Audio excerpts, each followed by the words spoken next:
Kahit anong mangyari dyan, guilty or acquittal, handa na ako sa kung anong mangyayari. Merong ano po yung last usap ni Ms. Sharma bago po yung election today? When was the last time and ano po yung pinag-usapan ni PRRD?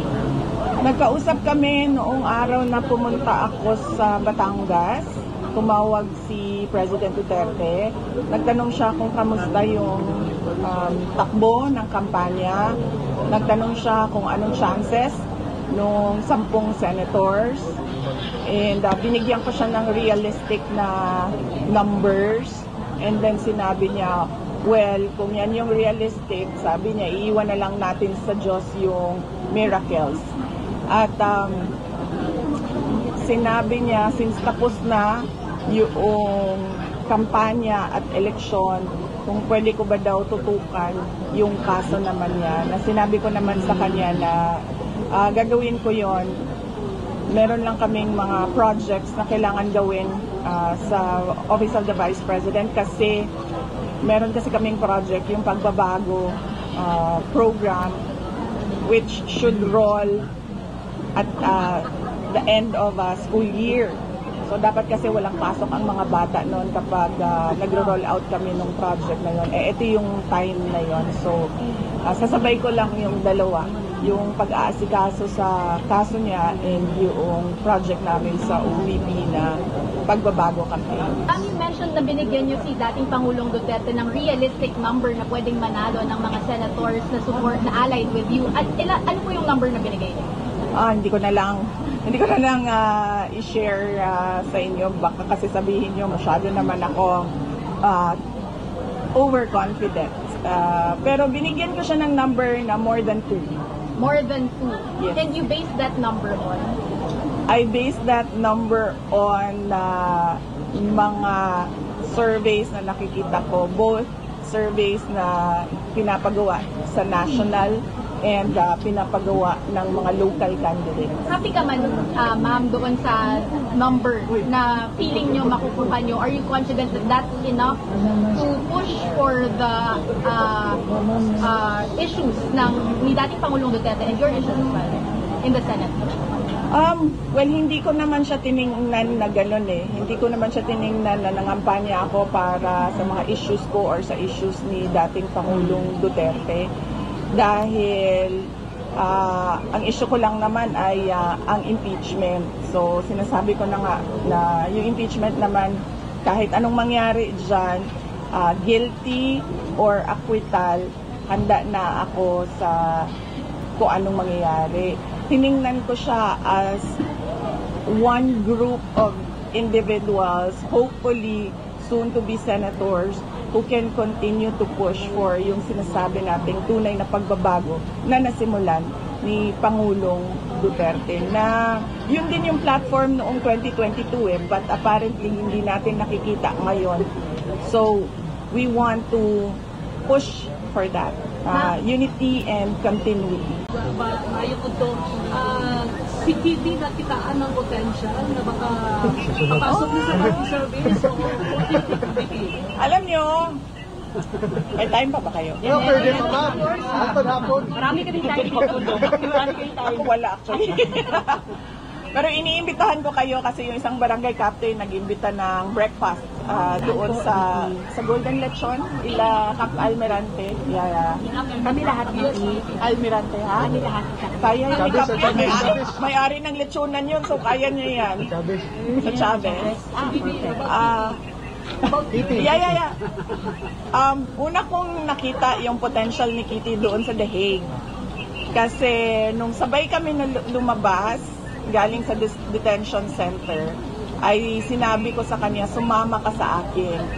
And surprisingly, sa edad niya, which is 21 years old, usually yung mga ganyan na bata, they would say, oh, no, di ba? Ayoko. She didn't say anything. Naglakad lang siya diretso by my side. Doon ko nakita na parang merong self-confidence. Meron siyang self-confidence. Tapos, noong question and answer na, tinutulak ko yung likod niya pinaprompt ko siya na sumagot. And nakita ko sa pamamaraan niya na sumagot, marunong siya. Alam niya kung ano yung wag sabihin, alam niya kung ano yung dapat sabihin, at alam niya paano niya i-craft yung answers niya. Natural sa kanya at 21 years old. Na nakita ko yung wala sa akin noong 21 years old ako. Na-recognize ko kaagad kasi it took me years talaga to accept my fate. Kaya meron siyang resistance sa akin noon. Kasi unang-una gusto ko din talaga magdoktor, naging abogado ako, gusto ko mag-judge, naging mayor ako. So, merong resistance sa akin noon. But sa kanya, tanggap niya kaagad, diretso, na ito yung likely na magiging buhay ko. I will become a public person. Not necessarily a government official siguro, but alam niya na meron siyang public na persona. So, I'm happy na ganon. Kasi kung makita ninyo sa akin, lalo na yung mga tiga Davao City, ang tagal ko nag-develop from 2007 to 2019 to 2022 hanggang ngayon. I was always a work in progress sa aking pagtanggap, sa aking role sa ating bayan. But siya, automatic yun sa kanya. So, masaya ako for her because that is one challenge na hindi na niya kailangan pagdaanan. Yung pagtanggap, acceptance sa kung ano man yung calling mo. Yun ay pinag-uusapan namin ng kanyang ICC lawyer at ng kanyang Philippine lawyer kung paano siya maka-oath as a winner ng mayoral contest dito sa Davao City. Sa akin, hindi kaagad binasa yung kanyang balot, so lumabas ulit yung kanyang balot. At saka binaliktad nila para ipasok ulit, doon na binasa ang kanyang balot. And yung sa akin naman, medyo mabagal lang, naglo-loading siya ng mga ilang seconds lang, hindi automatic yung kanyang pagbasa, pagpasok ng balot. Other than that, wala naman kayo na-observe from any visiting? Yun lang. Ang sa akin, yung nakita ko sa nauna sa akin na hindi kagad binasa yung balot niya, nilabas ng machine yung balot, tapos inulit pa nila the second time. At yung sa akin, medyo mabagal lang siya. Yun lang naman. Oh, sorry ko, tatanungin namin ha. Si Kong Kulong at saka si Mayor Basteban, were they able to vote na po, ma'am?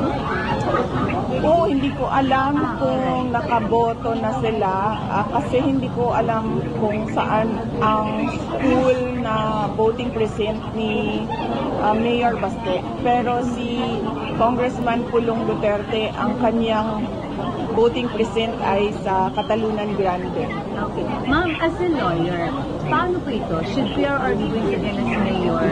How will it go po, ma'am, na nandun po siya sa The Hague, ma'am? Yun ay pinag-uusapan namin ng kanyang ICC lawyer at ng kanyang Philippine lawyer kung paano siya maka-oath as a winner ng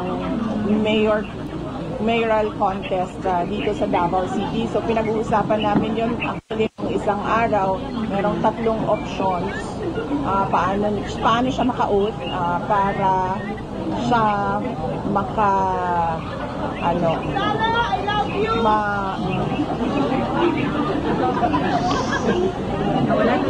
nawala na. So, ano yan, diba? Election, and then proclamation, and then oath. Apo. So, sabi ng lawyer doon sa ICC, once we get the proclamation papers, pag-uusapan namin ulit kung paano makapag-oath si dating Pangulong Rodrigo Duterte we have until the day after proclamation, until noon of June 30 para siya maka-oath. So, sorry for asking, pero are we seeing the scenario of having an absentee mayor? Well, definitely, yes. Oo. Wala talaga siya dito. So, ang expectation namin ay mag-acting mayor ang vice mayor. President Sara Duterte ang panawagan ni Lanao del Sur Representative Zia Alonto Adyong na itigil na niya ang umano'y shame campaign at ibalik ang disente, marangal at makataong diskurso sa politika. Ayon kay VP Sara, walang karapatan si Adyong na magsalita tungkol sa dignidad, pagiging disente at pagkakaroon ng magandang asal dahil ayon sa kanya, ang mambabatas ay produkto ng warlordism sa Mindanao. Si Adyong Manggod, produkto manggod niya siya sa warlordism nato diri sa Mindanao.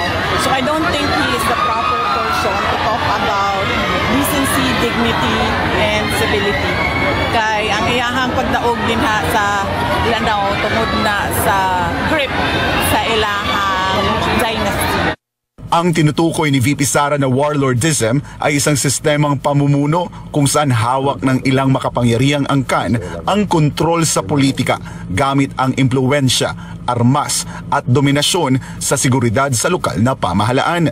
Hindi rin nakaligtas sa patutsada ni VP Sara si House Deputy Majority Leader Paulo Ortega matapos nitong questionin ang umano'y pananahimik ng Vice Presidente sa gitna ng mga illegal na aktibidad ng China sa Sandy Cay na bahagi ng West Philippine Sea. Kani si Puan, isa po ni si Ortega, mura po ni siya og si Adyong.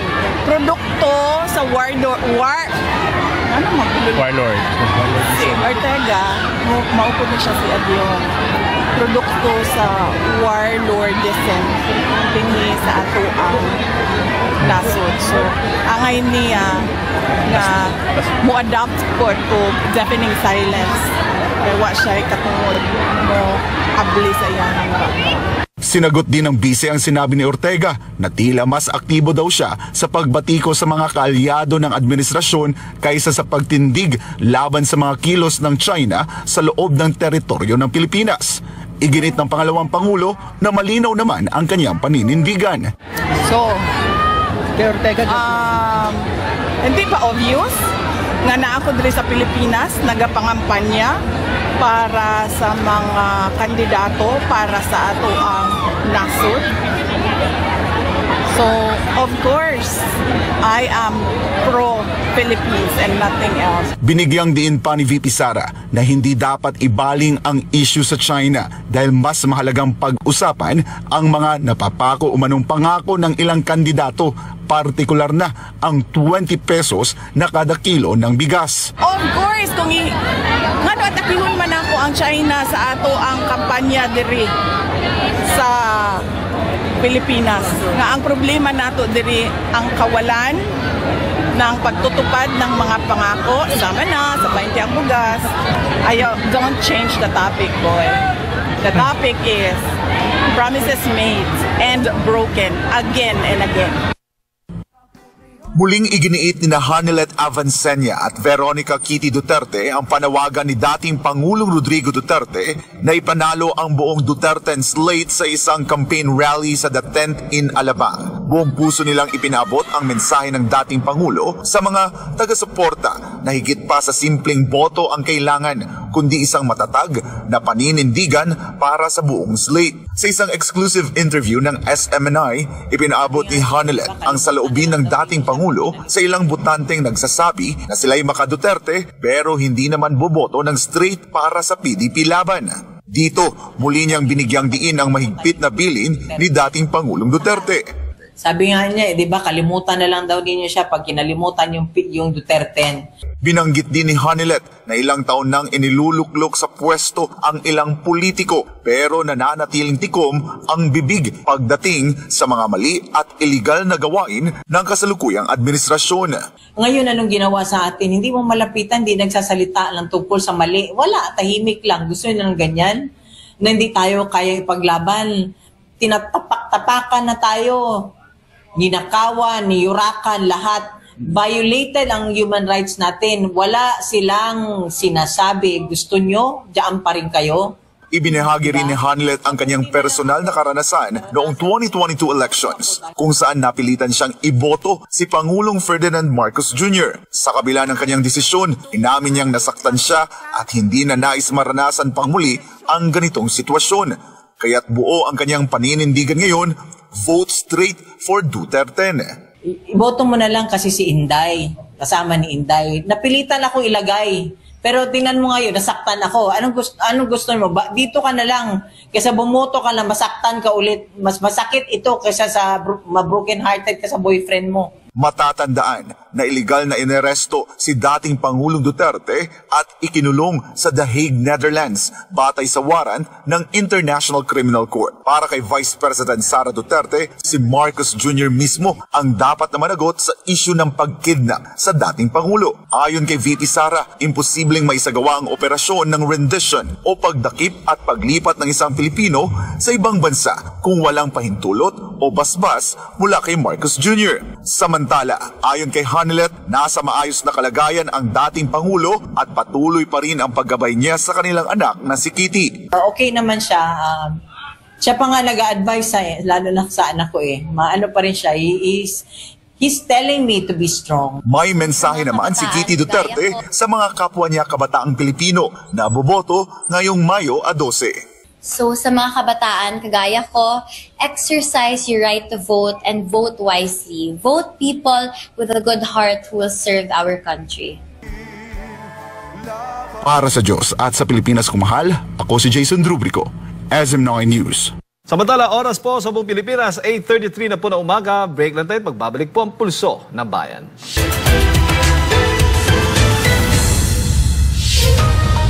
8:37 na po na umaga, mga kapartners, nagbabalik po ang pulso ng bayan. Mainit pa rin po ang tensyon sa pagitan po ng kampo ni dating Pangulong Rodrigo Duterte at ng gobyernong Marcos Jr. Si Attorney Salvador Panelo nga, muling iginiit ang iligal na pag-aresto sa dating Pangulo kasabay ng diretsahang pagbatikos sa naging papel ng Malacanang sa kontrobersyal na isyong ito.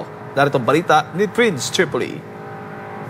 Muling dumipensa ang Malacanang kaugnay sa naging pahayag kamakailan ni Vice President Sara Duterte hinggil sa iligal na pag-aresto kay dating Pangulong Rodrigo Duterte. Sa pamamagitan ni Claire Castro, itinanggi ng palasyo ang akusasyon ng Vice Presidente na may pananagutan si Pangulong Ferdinand Marcos Jr. sa pagkakaaresto sa kanyang ama at pagdala sa kanya sa International Criminal Court sa The Hague, Netherlands. Legal daw ito, sabi ni Castro. Ngunit para kay Attorney Sal Panelo, dating Chief Presidential Legal Counsel, labag sa batas ang naging hakbang ng administrasyon. Kasabay niyan ay hindi rin niya pinalampas ang pagkakataon na tawagin si Castro na bulag sa nangyayaring paglabag ng gobyernong Marcos Jr. Itong si Aling Clara, nabigyan lamang ng posisyon, ay wala, bulag, bulag na bulag. Pinagtatanggol niya ang napaka-obvious, maliwanag na paglabag. Dagdag pa ni Panelo, malinaw ang iligalidad ng pagkakaaresto kay dating Pangulong Duterte dahil wala ng jurisdiksyon ng ICC sa Pilipinas mula nang umatras ang bansa sa Rome Statute noong 2019. Aling Clara, bakit ka mo may kilalaman? Sapagkat isang mamamayang Pilipino ang isusuko mo sa isang dayuhang hukuman na wala namang jurisdiction dito sa ating bansa. At yan ay sinabi ng principal mo, presidente ng bansa, walang jurisdiction. So kung walang jurisdiction, o di illegal, ang ginawa nilang pag-i-issue ng warrant of arrest sa isang mamamayan ng isang bansa na hindi naman miyembro. Marinding pinunto ni Panelo na dapat pairalin ang sinasabi ng batas, hindi lang sa salita, kundi sa mismong aksyon ng gobyerno. Binigyang din niya na kung hindi kayang gampanan ni Castro ang pagiging tagapagsalita ng may patas na pagtingin, mas makabubuting magbitiw na ito sa pwesto. Ayon ba sa kanya, mas mainam pang protektahan ni Castro ang kanyang reputasyon bilang abogado kaysa magsilbi ng bulag sa mga posisyon ng palasyo. Kaya Aling Clara, kung nahihirapan ka at nagbumukha kang kawawa, nagmumukha kang tangier tuloy sa mga paliwanag mo, umalis ka na lang dyan para yung tarnished reputation mo, medyo makarecover ka na konti.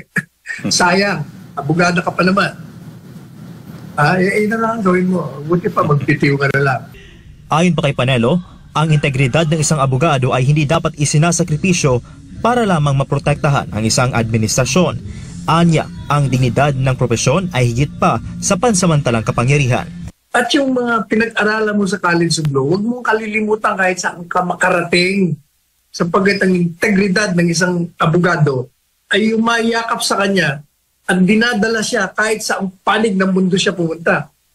Pag ang reputasyon mo bilang abogado ay masama, kahit saan ka pumunta, masama na yan. Pinag-uusapan ka ng circuit.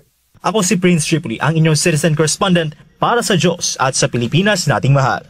Samantala, wala na raw naniniwala kay Senadora Amy Marcos kahit ano pang kunwaring suporta ang ipakita niya kay Vice President Sara Duterte. Ito ang matalas na tirada ni Attorney Salvador Panelo sa presidential sister. Hindi rin niya pinalampas ang dalawa pang ibang mamabatas sa mababang kapulungan ng Kongreso. Tunghayin natin ang balitang yan mula kay Vergil Parba. Nagbabalat kayo, ganito inilarawan ni dating Chief Presidential Legal Counsel Attorney Salvador Panelo si re-electionist Senadora Amy Marcos. Anya, ilang ulit na nitong ipinakita ang pagiging taksil sa prinsipyo at pagsakay sa kung kanino mang administrasyon na kanyang mapakikinabangan. Bakit maniniwala kami sa'yo? Nagpapakita ka, una, di ba, kinokontra mo yung kapatid mo. Pagkatapos, nagkandara pa ka na itaas ang kamay mo para maging kandidato senador ka sa alyansa. Pagkatapos, biglang nung makita mong delikado ng administrasyong alyansa, lumipat ka na naman. Madali sabi, namangka ka sa dalawang ilog. Hinimay pa ni Panelo ang tila katahimikan ng senadora sa mga panahong mas kinakailangan ang kanyang tinig, lalo na nang hindi makapasok si Vice President Sara Duterte sa Villamor Air Base para bisitahin ang amang si dating Pangulong Rodrigo Duterte. Nung inaresto si Pangulong Duterte sa Villamor Air Base, yung kaibigan mong Inday Sara, hindi pinapasok. Anak ito, anak na, abogado pa. Si Bongo hindi rin pinapasok. Nasaan ka nun? Bakit wala kang imik? Bakit hindi ka nagsalita na laban sa ginawa ng iyong kapatid, laban sa gobyerno nito?